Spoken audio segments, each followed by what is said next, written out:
Korupcijas მკვლევარი კოალიცია ცვლილებებისთვის წარმომადგენელი ბესო დონაძე შემოგვიერთდა. ბესო, მადლობა რომ ჩვენთან ერთად ხარ და ძალიან კონკრეტულ საქმეზე, სქემაზე, კრიმინალზე თუ პიარზე, რა ვიცი რომელია, ამაზე მინდა რომ ვისაუბრო და შენთან ერთად დავაზუსტოთ კიდეც. მართლაც საქართველოს უახლესი ისტორიისთვის ალბათ არ იქნება ჩემი მხრიდან გაზვიადებული თუ ვიტყვი, როცა მასშტაბებზე ვლაპარაკობთ, უპრეცედენტო მასშტაბის ფულის გათეთრების ფაქტზე ვსაუბრობთ. 665 მილიონი დოლარის გათეთრების საქმეზე არის კახა კოტორაშვილი, გადამცვლელი ჯიხურის მფლობელი დაკავებული, მასთან ერთად ელდარ ჰუსეინოვი, აზერბაიჯანელი მოქალაქე ფიგურირებს ასევე, თუმცა ამაზე მეტი ბევრი არც არაფერი ვიცით. ანუ 2 წლის განმავლობაში მიმდინარეობდა ეს ოპერაცია, თუმცა აქვე რაღაც მინიშნებით ითქვა, რომ 1 წელია გამოძიება მიმდინარეობს რაღაცაზე და ახლა 1 წლის თავზე მოხდა ამის გახმაურება. ძალიან უცნაური სიტუაცია არის. რა გეჩვენება ყველაზე საეჭვოდ მთელს ამ ამბავში, აი დავიწყოთ თანმიმდევრობით, როგორ ხდებოდა საერთოდ ეს ფული საქართველოში და ალბათ ბოლოს იქ მივართ საწავიდა ეს ფული. ეს ამდენი რუბლი რაში გამოიყენეს, ძალიან საინტერესოა გისმენთ. მოგესალმებით, მადლობა მოწვევისთვის. პროკურატურის განცხადება იმის მაგალითად რომ რაღაც ნაწილში რაღაც შეეტანა, ასე ვთქვათ, სინათლე და რაღაც ხალხს გაიგო რომ რაღაც გათეთრდა, ან ვინმე დაიჭირეს, პირიქით უფრო მეტი ბუნდოვანება არის და უფრო მეტი კითხვები გააჩინა. პირველი ის რომ განცდა არის, რომ ქართული ოცნების ხელისუფლებას უნდა რომ ეს თემა დაწიოს ვალუტის გადამცვლელ ჯიხურამდე და თითქოს მარტო კახა კოტორაშვილი იყო, რომელიც რაღაც თანხას ათეთრებდა. კახა კოტორაშვილის როლი აი ამ სქემაში არის ერთ-ერთი უმნიშვნელოს არ ვიძახი, მაგრამ არც ისეთი მნიშვნელოვანი, ხო? ანუ ვალუტის ჯიხურის ფუნქცია რა არის? ხო, ვალუტის ჯიხურის ფუნქცია არის გადახურდავება ფულის. ანუ ვალუტის ჯიხური ვერ იქნება ფულის გამთეთრებელი. იმიტომ რომ ნებისმიერი საქართველოს მოქალაქე, რომელიც ის ვალუტის ჯიხურში, არავინ არ ეკითხება მას ფულის წარმომავლობას. მას რაც დარღვევა ყველაზე დიდი ექნებოდა, ეს არის ის, რომ იდენტიფიცირებას არ აკეთებდა იმ ადამიანის, ვინც იქ ფულს ახურდავებდა. და ნუ პლუს ამას ესეთი რაღაცა დიდი რაოდენობის თანხის გადახურდავება, ნუ რა თქმა უნდა, საქართველოს ეროვნულ ბანკს მინიმუმ უნდა გაეგო. ამის გარდა ძალიან ბევრი კითხვა არის, კითხვები არის პირველი.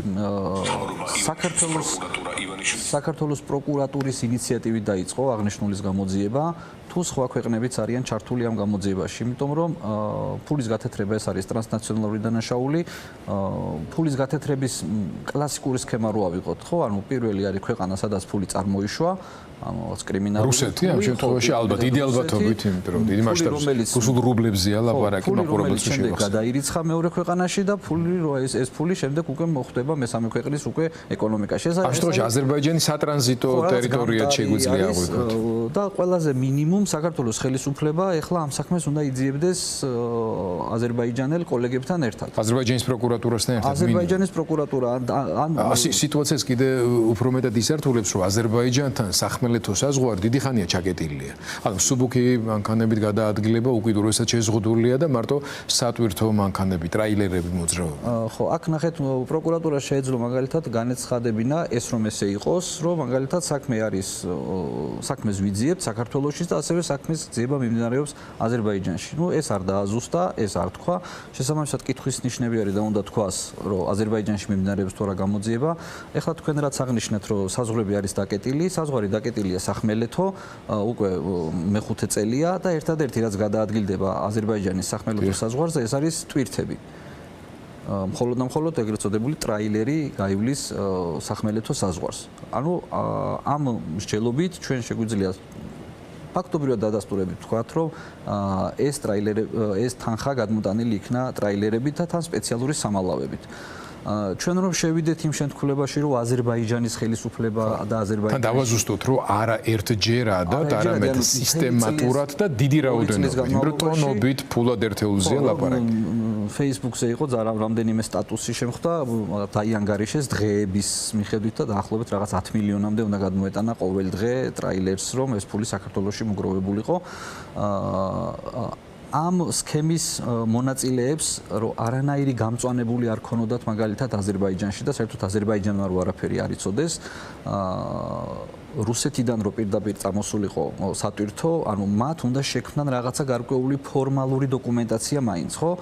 იმიტომ რომ ამ თანხამ უნდა გამოიაროს 4 საბანჟო პუნქტი. რუსეთის, აზერბაიჯანის, შემდეგ აზერბაიჯანის და საქართველოს. ანუ 4 საბანჟო პუნქტი უნდა გამოიაროს. თქვენ გულისხმობთ საბუთი თუ რა გადმოაქვთ ფორმალურად? რაღაცა ხო უნდა რაღაცა ხო გამოატანეს ეს, ხო? ანუ რაღაცა მაგალითად ხორცი, მაგალითად გურღულეული ან რამე სხვა. ხორცხოველი არა აქვს მნიშვნელობა. ანუ ესეც ხო უნდა შექმნილი. ამას რატომ აქვს მნიშვნელობა? იმიტომ რომ საქართველოში სადღაც ხო შემოვიდა, ანუ სადღაც ანუ ის პროდუქტი, რაც ფორმალურად იყო გაფორმებული, რა დანიშნულების ადგილზე მივიდა საქართველოში. ის ადამიანები ჩართული იყვნენ თუ არა, ის ტრაილერის ძღოლები, რომლებსაც ეს შემოქონდათ. როგორ შეიძლება ეხა ტრაილერში მოაწყოს სამალავი? ის ტრაილერი ვიღა კომპანიას ხო ეკუთვნოდა, ამ ძღოლს ხო ეკუთვნოდა, ანუ ძალიან დიდი სქემაა. ყველა არის ჩართული ამ სქემაში. და ეს მიუთითებს რაზე? თქვენ აწყობთ ეხა ფაზლებს რაღაც დასკვნის გამოსატანად, რაც მნიშვნელოვანია, რომ ეს არ არის ქვედა დონეზე ერთჯერადი კრიმინალური გარიგების შედეგი. ეხლა შემდეგ რო გადავიდეთ უკვე ვის უნდა ეკონტროლებინა ეს, ხო? ეს უნდა გააკონტროლოს საქართველოს საზღვარზე პირველი ვინც ხდება, ეს არის საპატრულო პოლიციის თანამშრომელი. ანუ საპასპორტო რეჟიმს რო გადიხარ. მესაზღვრე. მესაზღვრე, ანუ სასაზღვრო დეპარტამენტი არა, საზღვარზე დგას საპატრულო პოლიცია. საპატრულო პოლიციას ხელმძღვანელობს ვაჟა სირაძე. მაგ წლებში. ასევე საზღვარზე დგას საბაჟო.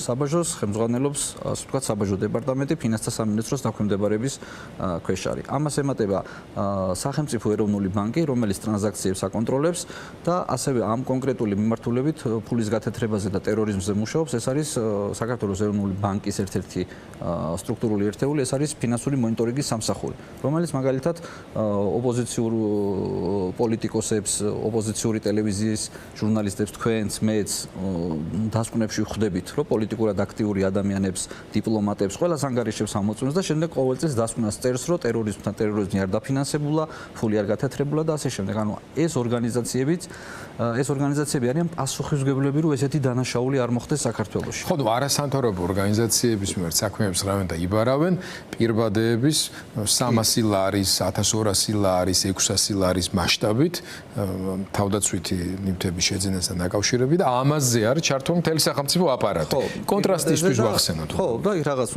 და საერთო ჯამში რო შეკრიბო, ეს არის სადღაც 3000-5000 ლარი, თავი თლიანად. ნებისმიერი საქართველოს მოქალაქეს, რომელსაც მაგალითად ფული აქვს ანგარიშზე და მისი, ასე ვთქვათ, ნაღდი ფულის გამოტანა უნდა 10-15000 ლარს ნაღდი ფულით საქართველოს ან ნებისმიერი TBC-ის არ აქვს მნიშვნელობა, ეხლა უბრალოდ ბანკები ვთქვი, ნებისმიერი ბანკი საქართველოში ლიცენზირებული რაც არის, ნაღდი ფულის სახით რო გამოიტანო დაახლოებით იმ ფილიალის უფროსი მინიმუმ კიდე ვიღაცას ათანხმებს კიდე და ასე შემდეგ და ასე შემდეგ. ანუ ძალიან დიდ ასე ვთქვათ რგოლს გადის, რომ 15000 ლარი გამოიტანო და 20000 ლარი გამოიტანო ანგარიშიდან. მე შემიძლია ერთი ჩემი მაგალითი შემიძლია მოვყვე, როდესაც ჩემ შვილს უნდოდა მაგალითად ტელეფონის განმადება, რომ ჩემი შვილი არის სრულწლოვანი, აქვს სამსახური და როდესაც მივიდა განმადებაზე, შეიძლება გაგეცინოთ, მაგრამ ერთ-ერთმა ბანკმა ჩემ შვილს მოსთხოვა, რომ წარმოადგინე მამაშენის შემოსავლების ცნობა. ანუ რა შუაში ვართ საერთოდ. იმიტომ რომ იქ ჩვენ მონიშნულები ვართ საქართველოს ეროვნული ბანკის მიერ, რომ ჩვენ ვართ პოლიტიკურად აქტიურები და ჩვენი ანგარიშები უნდა იყოს შემოწმებული. მხოლოდ ჩვენი ანგარიშები მოწმდება, თორე აი ეს ახლა რაც ფულის გათეთრება რაც მოხდა საქართველოში, არავის ეს ანგარიშები არ შეუმოწმებია. ამის გარდა კიდევ კითხვა არის ესეთი, როდესაც ეს ფული გათეთრდა, ეს დოლარი საქართველოში რო დარჩენილიყო და ეკონომიკაში ჩასხმულიყო, ხო? ან მაგალითად უძრავ ქონებაში, ან არ ვიცი რომელიღაცა ასე ვთქვათ ბიზნეს საქმიანობა დაიწყო, ეს საქართველოს ეკონომიკას დაეტყობოდა. ითქვა, რომ ეს ბიუჯეტის დაახლოებით 10%-ამდეა და მთლიანში და პროდუქტის 2%-ამდე. ხო, ძალიან დიდ თანხაზეა ლაპარაკი. თუ ასევე ჩვენ გავყვებით ფულის გათეთრების კლასიკურ მეთოდს, ხო, ან რაღაცა ფული უკვე დევს საქართველოში, მესამე ქვეყნიდან შემოვიდა და ეხლა ამ ფულს ჭირდება უკვე რაღაცა მიმოქცევაში. ხო, ეს არის ერთი კლასიკური მაგალითია, როდესაც ფიქტიური ხელშეკრულებები ფორმდება ყიდვა-გაყიდვაზე, რომ ვიღაცამ გაყიდა რაღაც უძრავი ქონება, ვიღაცამ იყიდა და შემდეგ უკვე ეს ფული ხდება გათეთრებული. ამ შემთხვევაში უკვე იუსტიციის სამინისტრო არის ჩართული, იმიტომ რომ იუსტიციის სამინისტროს დაქვემდებარება არის საჯარო რეესტრი, რომელმაც ეს ეგრეთ წოდებული ფიქტიური ხელშეკრულებები და ყიდვა-გაყიდვის ოპერაციები და მისი რეგისტრაციებზე არის პასუხისმგებელი. თქვენ ძალიან დეტალურად და საინტერესოდ აღწევთ, რამდენ სტრუქტურულ ერთეულს აქვს სამსახურებლივი შეხება მთელს ამ პროცესებთან მიმართებაში. აქვე ჩვენ კონტრასტის სახით ვაჩვენებთ მოსახლეობას, როცა მათ ჭირდებათ ფოკუსი რაიმე მიმართულებით, რამდენად ეფექტურად მუშაობენ. რაზე მიუთითებს, რა დასკვნის სქემა?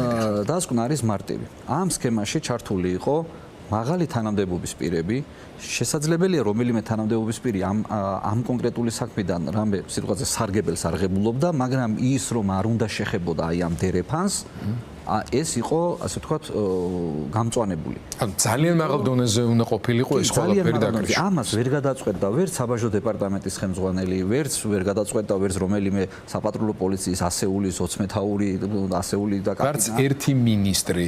აქ იმდენი სხვადასხვა სტრუქტურა და სისტემა არის, რომელიც ადრე თუ გვიან ამ მასშტაბების შემხებლობაში მოვიდოდა ეროვნულ ბანკიანად. ეს იყო ივანიშვილის, ფარცხალაძის დონეზე, ანუ ფარცხალაძე რუსეთში, ივანიშვილი საქართველოში, ივანიშვილის დონეზე რომ არ ყოფილიყო, ფიზიკურად არ არსებობს სახელმწიფო მოხელეები და თანამდებობის პირები, დღეს მართალია ესენი სრულ მორჩილებაში არიან და კორუმპირებულები არიან, მაგრამ მსგავს საკითხს, რომ 54 მილიარდი რუბლი შემოიტანონ საქართველოში, ვერც ერთი ვერ აიღებდა ამას თავის თავზე.